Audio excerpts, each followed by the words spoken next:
It begins now another original tale from Ebony and Han Chronicles, narrated by Jesse. Enjoy the story. He destroyed her phone in front of their daughter. A message from her ex, that's all it took.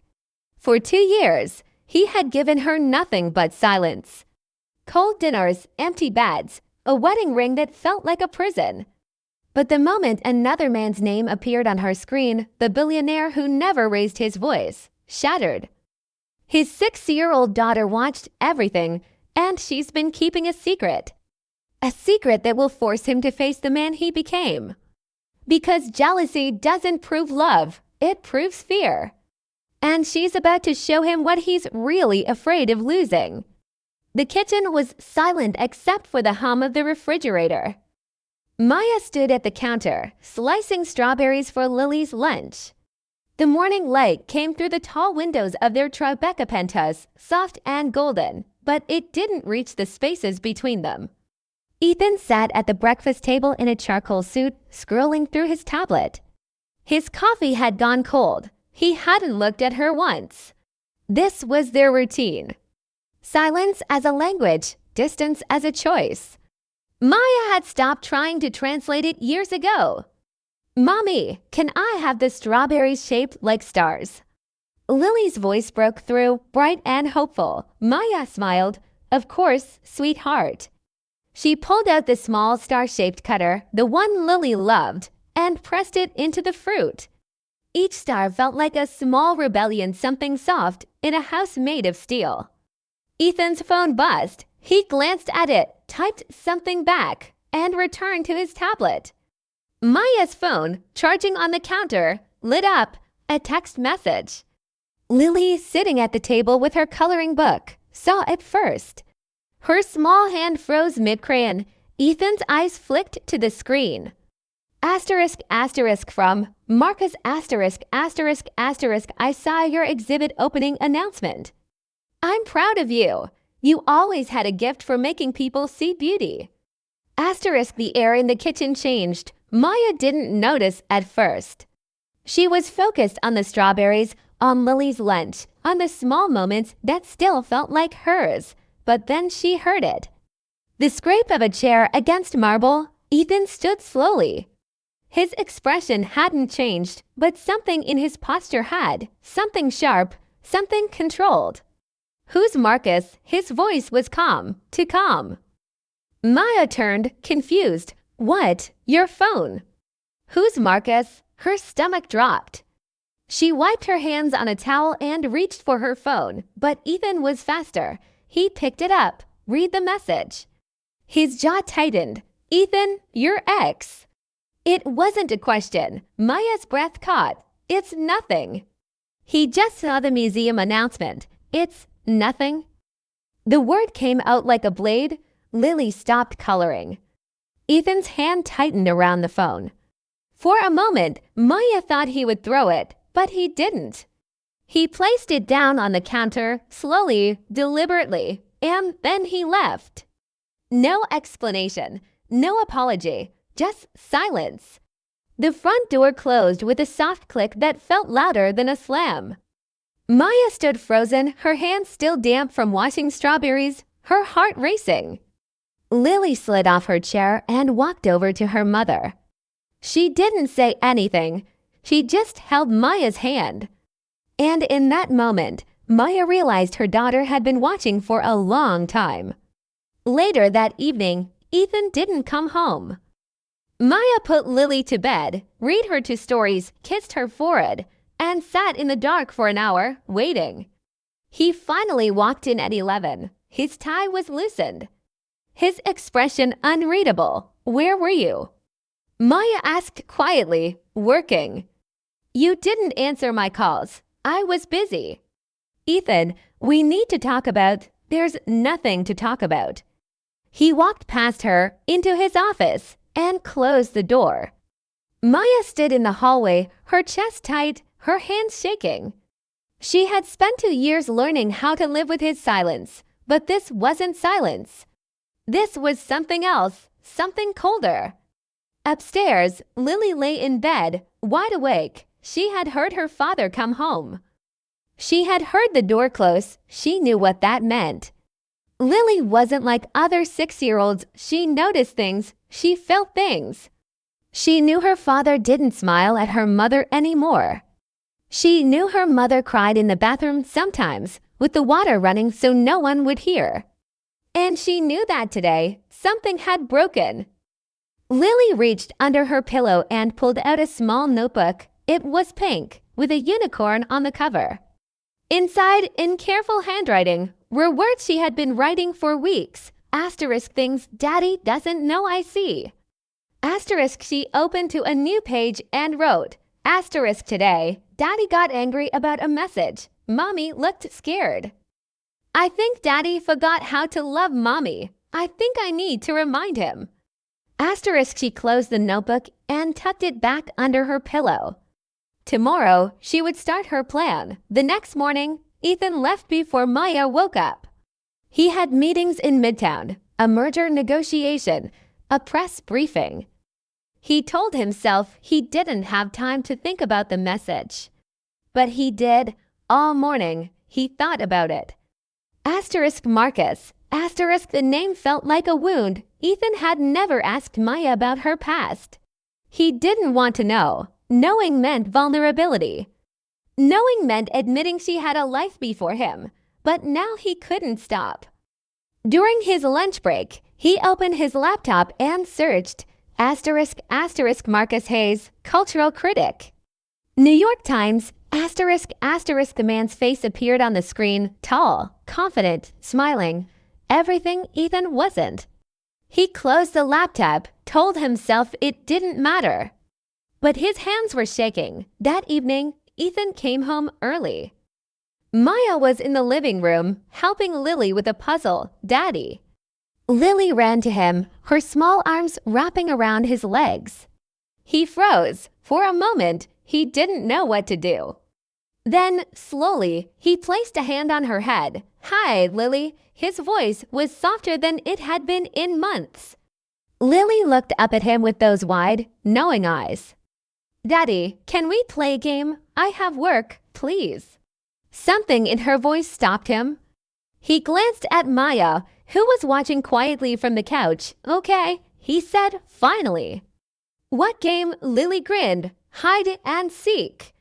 But you have to find Mommy first. Ethan blinked. What? You have to find Mommy first, then me. There was something in her tone, something deliberate. Maya stood, confused. Lily, what are you, please? Mommy, play with Daddy. Ethan looked at his daughter, then at his wife. And for the first time in 2 years, he saw her. Really saw her, the way the light caught her face. The way her hands folded nervously in front of her. The way she looked at him like she was waiting for something. Okay, he said quietly. Lily clapped her hands. I'll count. Close your eyes, Mommy. Maya, still confused, closed her eyes. Ethan stood there, frozen, as his daughter whispered in his ear, Daddy, you have to find the things you forgot. Maya didn't know what Lily's game meant. But she played along. She closed her eyes in the living room, feeling ridiculous, feeling seen in a way she hadn't been in years. Ethan stood frozen, watching her. Lily tugged on his sleeve. Go, Daddy, find her. He didn't move. Daddy, her voice was insistent now, urgent. Ethan exhaled slowly and walked toward Maya. She stood there, eyes closed, her breathing uneven. He stopped to feet away, close enough to see the tension in her shoulders. The way her fingers curled into her palms. Maya, her name on his lips felt foreign. She opened her eyes. And for the first time in months, they looked at each other. No screens, no distractions, no escape. Just the space between them. I found you, he said quietly. Lily clapped from across the room. Now find me, Daddy. She darted upstairs, her laughter echoing through the penthouse. Ethan didn't move. Neither did Maya. Ethan, she said softly. What are we doing? I don't know. You've been ignoring me for 2 years. And then yesterday, I know, his voice cracked, just barely.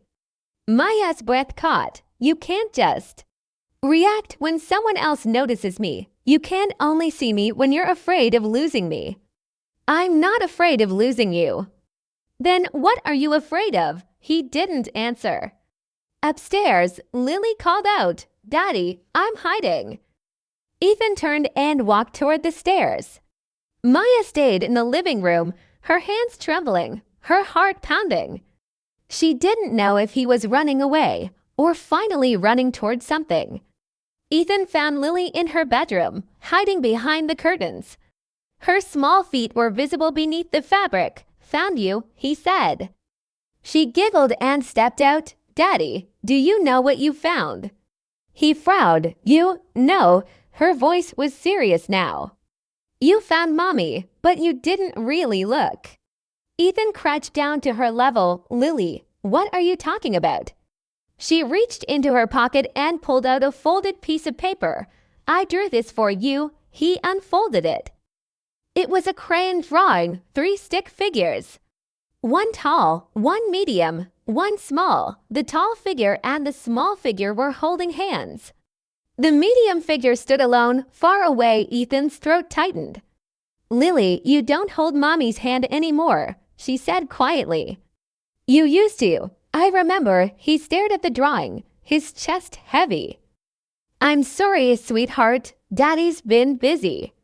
"That's what you always say." Her words were soft, but they cut. Ethan looked at his daughter, this small, perceptive person who saw everything he tried to hide. "What do you want me to do?" he asked, his voice barely above a whisper. Lily tilted her head. "I want you to remember." "Remember what?" "Why you married Mommy." Downstairs, Maya sat on the couch, staring at the puzzle she and Lily had been working on. It was almost complete, just a few pieces missing. She heard footsteps on the stairs. Ethan appeared in the doorway, holding Lily's hand. "Mommy." Lily ran over and climbed into her lap. "Did Daddy find you?"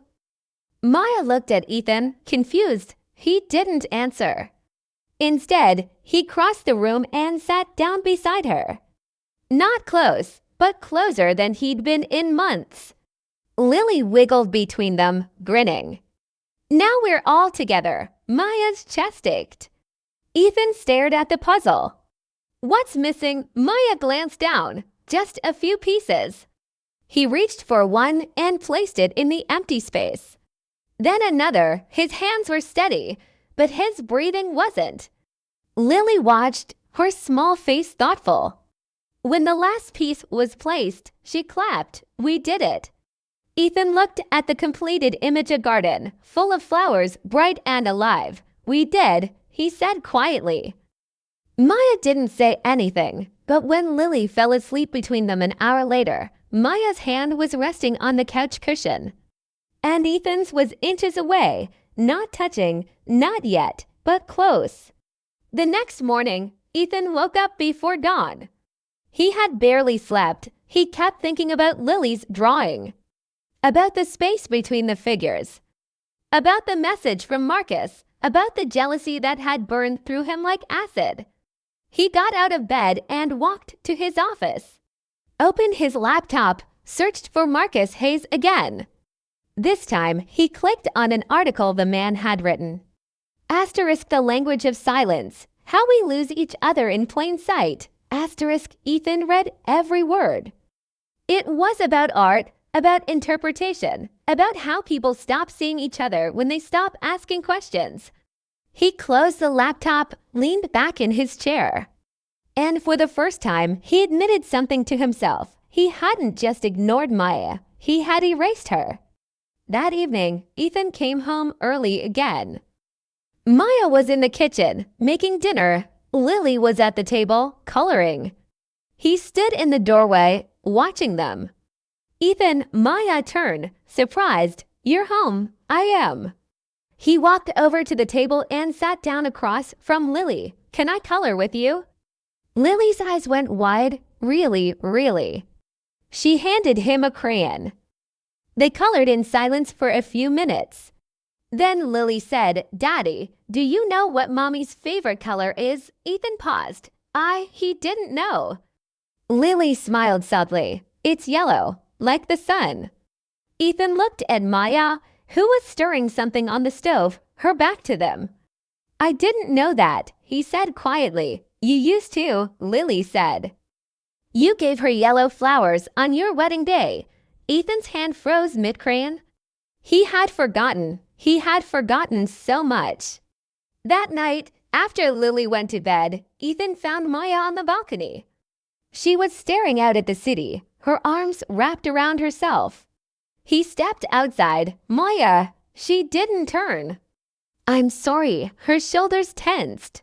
For what? Her voice was flat. For ignoring me. For breaking my phone in your head yesterday.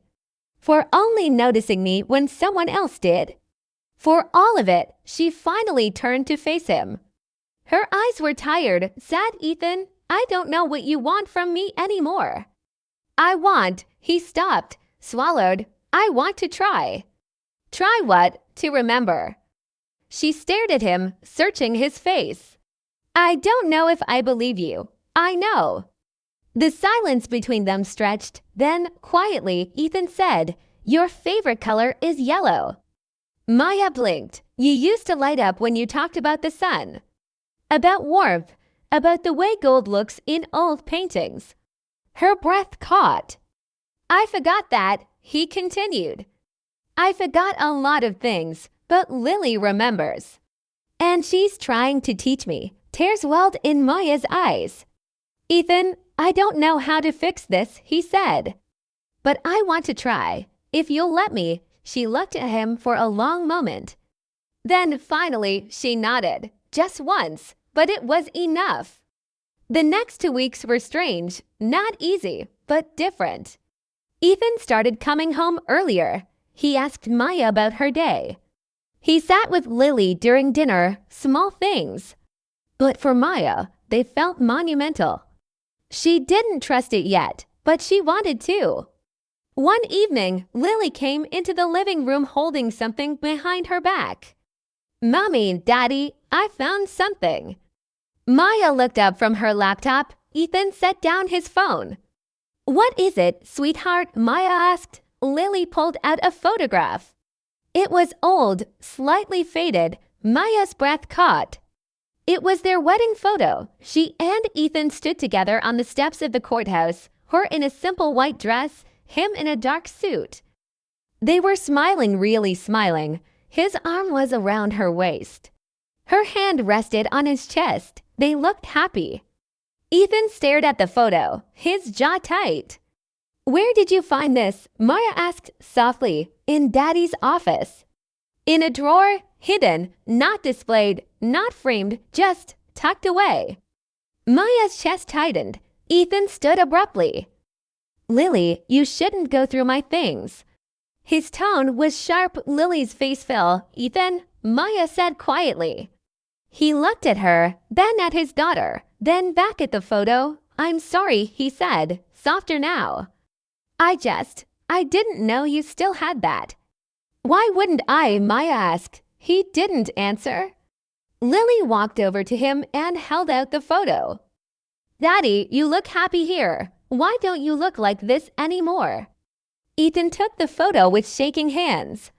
He stared at it for a long time. Finally, he sat down on the couch. I don't know, he said honestly. Lily climbed into his lap. Do you still love Mommy? The question hung in the air. Maya held her breath. Ethan looked at her. Really looked at her. Yes, he said. I do, Lily smiled. Then tell her. Ethan's throat worked. I'm not good at this, Lily. You don't have to be good. You just have to try. Out of the mouths of children. Ethan set the photo down on the coffee table and looked at Maya. I love you, he said. It came out rough and certain, but it was there. Maya's eyes filled with tears. I don't know if I believe you yet, she said. But I want to. That's enough, Ethan said. For now, Lily hugged him tightly. Good job, Daddy. And for the first time in years, Ethan laughed. It was quiet, almost rusty, but it was real. That night, Maya couldn't sleep. She kept thinking about the photograph, about the way Ethan had hidden it. Why was it too painful to look at? A reminder of what they'd lost, or was it something else? She got out of bed and walked to his office. The door was open. Inside, Ethan sat at his desk, staring at his laptop. The photograph was in front of him. "Ethan?" He looked up, startled. "I thought you were asleep." "I couldn't." She stepped inside. "What are you doing?" He gestured at the laptop. "Looking at old emails." "From when?" "From when we first met." Maya's heart skipped. She walked over and looked at the screen. It was an email she had sent him 3 years ago. Asterisk subject: "You intimidate everyone." Asterisk asterisk, "But you don't scare me." "I think that's why you keep talking to me." Asterisk his response. Asterisk you're right. "And I don't know what to do about that." Asterisk Maya's breath caught. "I forgot I wrote that." She whispered. "I didn't." She looked at him. "Then why did you stop talking to me?" His hands clenched. "Because it scared me." "You scared me." "Why?" "Because loving you meant losing control. And I've spent my whole life building control." His voice cracked. Maya sat down beside him. "Ethan, love isn't control. It's trust." "I know that now. Do you?" He turned to face her fully. "I saw that message from Marcus, and I lost my mind. Not because I didn't trust you, but because I realized I don't deserve you, and maybe he did." Maya's eyes filled with tears. "Ethan, you stayed with me through 2 years of nothing. And I gave you silence. I gave you walls. I gave you a version of me that wasn't even alive. But you're here now," she said. "That has to mean something." "It does, but I don't know if it's enough." "It's a start." He really looked at her, and for the first time, he let himself be vulnerable. "I'm terrified of failing you again." "Then don't." She reached for his hand. He hesitated, then slowly he took it, their fingers intertwined. And for the first time in 2 years, they sat together in silence. But this time, it wasn't empty. It was full. The next morning, Lily came downstairs to find her parents in the kitchen together. Ethan was making coffee. Maya was slicing fruit. They weren't talking. But they were close. Lily smiled. She walked over to the table and opened her unicorn notebook. Asterisk things Daddy doesn't know I see. Day 14. Asterisk asterisk Daddy held Mommy's hand last night. He's starting to remember. Asterisk she closed the notebook. Her plan was working. But she wasn't done yet. That afternoon, Ethan received a phone call. "Mr. Kong, there's a journalist here asking for a comment." Ethan frowned. "About what?" "About your wife and Marcus Hayes." His blood went cold. "What about them?" "There's a photo circulating from the museum gala last week. They were seen talking." Ethan's jaw clenched. "I'll be right there." He hung up and grabbed his coat. Maya looked up. "Ethan, what's wrong?" "I have to go." "What happened?" He paused at the door. "Someone's trying to make our marriage into a headline." Maya's face went pale. "Ethan, it was nothing. Marcus and I barely spoke. He congratulated me on the exhibit." "That's it. I know. Then why are you leaving?" "Because I need to protect you." "From what?" "A photograph. From people who want to tear us apart." He left before she could respond, and Maya stood there, heart pounding, wondering if they were strong enough to survive this. Ethan arrived at his corporate headquarters in Midtown within 20 minutes. His PR team was waiting in the conference room, tablets in hand, faces tense. "Show me," he said. They projected an image onto the screen.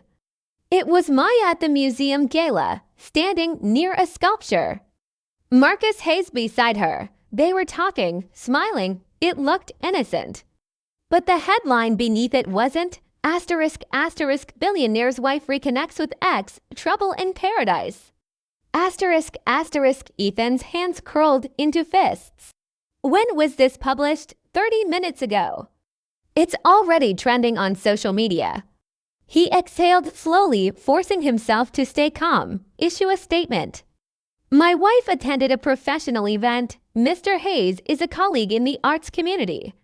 There is no story here. His PR director hesitated. Mr.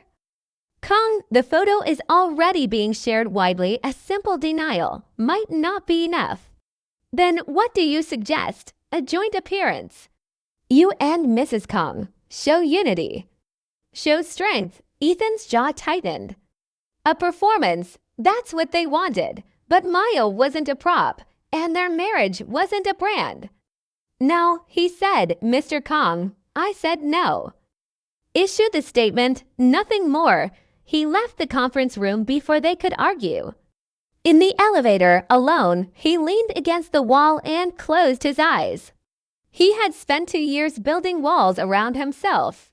And now the world was trying to tear down the one thing he'd finally decided to protect. When Ethan returned home that evening, the penthouse was quiet. Too quiet, Maya, he called out. No answer. He found her in Lily's room, sitting on the floor with their daughter, playing with dolls. Mommy, can Princess Maya and Prince Ethan go to the ball together? Lily asked, holding up 2 small figurines. Maya smiled sadly. I don't know, sweetheart. Maybe Prince Ethan is too busy. Lily frowned. But they're supposed to be together. Sometimes people forget that. Ethan stepped into the doorway. I didn't forget. Maya looked up, startled.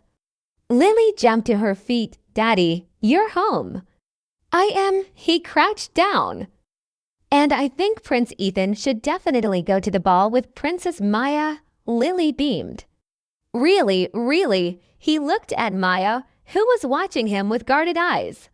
Can I talk to you? He asked quietly. She nodded. They left Lily playing and walked into the hallway. I saw the article, Maya said before he could speak. My phone has been blowing up all day. Friends, colleagues, even people I haven't spoken to in years. I'm handling it. How? I issued a statement. My team will manage the rest. Maya's face hardened. Manage. Like I'm a PR crisis. That's not what I meant. Then what did you mean, Ethan? Because from where I'm standing, you're doing exactly what you always do. You're controlling the situation instead of talking to me. I'm trying to protect you. I don't need protection. I need a partner. Her words hit him like a punch. He opened his mouth to respond, but nothing came out. Maya shook her head. You can't just decide when to shell up, Ethan. You can't ignore me for 2 years and then suddenly play the devoted husband when the world is watching. I know that. Do you? Silence. Then, quietly, Ethan said, I'm terrified. Maya blinked. Of what? Of failing you. Of failing Lily. Of being exactly what my father was, a man who knew how to build empires but not how to love the people in them. His voice cracked on the last word. Maya's anger softened. Ethan, I don't know how to do this, he continued. I don't know how to be vulnerable.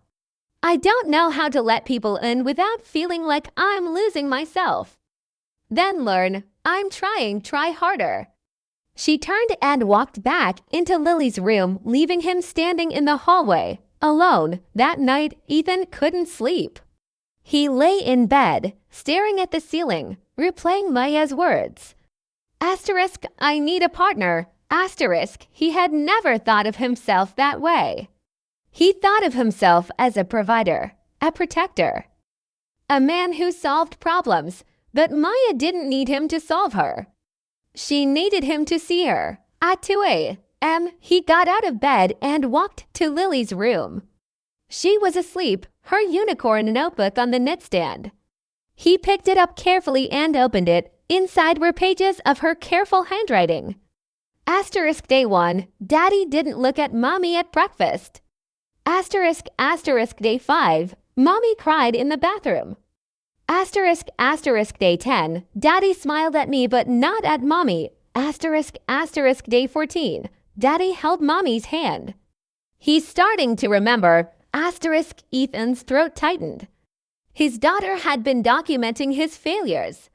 Not to hurt him, but to help him. He closed the notebook and set it back down.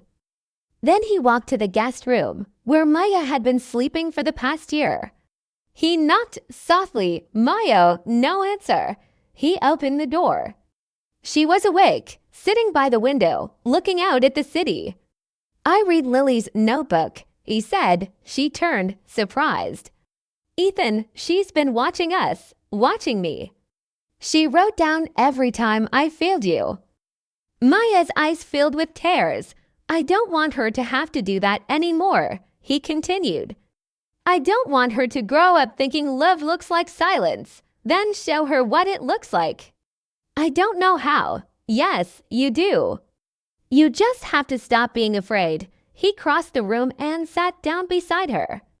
For a long moment, they didn't speak. Then Ethan said, when I saw that message from Marcus, I didn't see a threat. I saw everything I'm not. Warmth, ease, connection. Ethan, I've been cold to you because I was afraid. Afraid that if I let you in, you'd see how broken I am. How much I don't know about being a husband, a father, a person. Maya reached for his hand. You're not broken. You're just scared, and that's okay, is it? Yes, because being scared means you care. He looked at her, his eyes wet. I do care, Maya. I care so much it terrifies me. She squeezed his hand. Then stop running. Stay. Fight for us. I will. And for the first time, she believed him. The next morning, Ethan woke up to the smell of coffee. He walked into the kitchen to find Maya and Lily making pancakes together. Daddy, Lily ran over. We're making breakfast. I see that. He looked at Maya, who gave him a small smile. Want to help? She asked. I'd like that. They worked together, the three of them, flipping pancakes and laughing when one landed on the floor. It was simple, but it was everything. After breakfast, Ethan's phone buzzed. A message from his PR team. The story is fading. Crisis averted. He set the phone down. The crisis had never been the article. It had been him. And he was finally ready to face it 2 days later. Maya received a phone call. Mrs. Kong, this is Marcus Hayes. She froze. Marcus, hi, I saw the article. I'm so sorry. I never meant for our conversation to be turned into something it wasn't. It's not your fault. Still, I wanted to reach out, make sure you're okay. Maya glanced at Ethan, who was in his office on a call. I'm fine, really, good. I also wanted to say I'm proud of you, Maya. Your exhibit was extraordinary. You've always had a gift for showing people the beauty they overlook. Her chest tightened. Thank you. That means a lot. Take care of yourself. He hung up. Maya stood there, phone in hand, feeling strange. Marcus had been kind, respectful, but she didn't feel anything. No longing, no regret, just gratitude, because that chapter of her life was over. And this one, the one with Ethan, with Lily, with all its messy, complicated love was the one she wanted. That evening, Maya found Ethan in the living room, staring at the photograph Lily had found. Can I sit? She asked. He nodded. She sat beside him, close enough to feel his warmth. Marcus called today. Ethan tensed. He wanted to apologize for the article. And to congratulate me on the exhibit. What did you say? I thanked him. And I realized something. What? That I don't want him. I never did. Not the way I want you. Ethan turned to look at her, his eyes searching. Even after everything, especially after everything. She reached for his hand. Ethan, you're not perfect. You're stubborn and closed off, and you've hurt me more times than I can count. But you're trying, and that's more than I ever got from anyone else. His throat worked. I don't deserve you. Maybe not. But you're stuck with me, she smiled, and after a moment, so did he. I love you, he said. I should have said it more, every day. I should have made sure you knew. Say it now. I love you, Maya.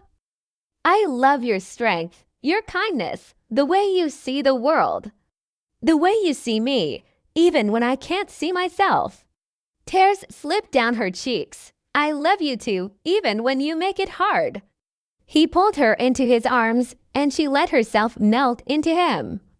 It wasn't perfect, but it was real upstairs. Lily watched from the hallway, smiling. She tiptoed back to her room and opened her notebook. Asterisk day 18. Daddy said he loves Mommy. Mommy said it back. I think my plan worked. Asterisk she closed the notebook and climbed into bed. Her work here was done. The following week, Ethan did something he hadn't done in years. He took a day off. No meetings, no emails, no board calls. Just him, Maya, and Lily. They went to Central Park. They had a picnic on the lawn, fed the ducks, and played on the playground. Lily ran ahead, laughing, her joy infectious. Maya sat on the grass, watching her, and Ethan sat beside her. This is nice, she said. It is. We should do this more often. We will. She looked at him. Promise. Promise, he meant it. For the first time in a long time, he meant everything he said. That night, after Lily went to bed, Maya and Ethan sat on the balcony together. The city stretched out before them, glittering and alive. I was thinking, Maya said. Maybe we should go to therapy together. Ethan stiffened. Therapy, yes. I think we need help learning how to communicate. How to be partners. He was quiet for a long moment. Then he nodded. Okay, really. If it helps us, I'll do it. She smiled. Thank you. They sat in comfortable silence, the kind that felt like peace. And for the first time in 2 years, Maya felt hope 3 months later. The penthouse felt different, not because anything physical had changed, but because the people inside it had. Ethan came home every evening by 6. He asked Maya about her day and listened. They had started therapy, and it was hard, but it was working. They were learning how to fight without shutting down, how to love without fear, how to build something together. Lily noticed everything. Daddy smiles more now, she told Maya one morning. Maya smiled. He does, doesn't he? And you don't cry in the bathroom anymore. Maya's breath caught. You knew about that? Lily nodded solemnly. I heard you, but it's okay now. You're happy. Maya pulled her daughter into a hug, tears in her eyes. I am, sweetheart. We all are. One Saturday afternoon, Ethan surprised Maya with something. Get dressed, he said. We're going out. Where? You'll see. An hour later, they pulled up to the Museum of Modern Art, Maya's museum. Ethan, what are we doing here? You'll see. He led her inside, past the main galleries, to a smaller exhibition space. And there, on the wall, was a new installation. Asterisk, Empires of Silence. A study in absence and presence, asterisk, Maya's breath caught. It was her work. A collection she had been developing privately for months, exploring the spaces between people, the things left unsaid. How did you? I called the curator. Told them your work deserved to be seen. They agreed. Maya turned to him, tears streaming down her face. Ethan, you spend so much time making other people's art visible. I wanted to make sure yours was too. She threw her arms around him, and he held her tight. Thank you, she whispered. Thank you for not giving up on me. That evening, they attended the opening together. Ethan by her side, Lily between them, holding both their hands. Marcus Hayes was there. He approached them with a warm smile. Maya, congratulations. This is extraordinary. Thank you, Marcus. He turned to Ethan. Mr. Kong, it's good to finally meet you. Ethan extended his hand. Likewise, they shook. It was civil, respectful, and when Marcus walked away, Maya squeezed Ethan's hand. "You okay?" she asked. "I am." "He's part of your past, but I'm your future." She smiled. "Yes, you are." Later that night, back at home, Lily presented them with a drawing. It was another family portrait. But this time, all three figures were holding hands together. "This is us now," Lily said proudly. Ethan crouched down and pulled her into a hug. "Thank you, Lily, for reminding me what matters." "You're welcome, Daddy." Maya joined them, wrapping her arms around both of them. And in that moment, they were whole. 2 months later, Ethan stood in front of his board of directors. "Effective immediately, I'm stepping back from day-to-day operations. I'll remain CEO, but I'm delegating more responsibility. My family needs me, and I need them." There was murmuring, surprise, but Ethan didn't care. He had built an empire. But he had almost lost the kingdom that mattered. Never again.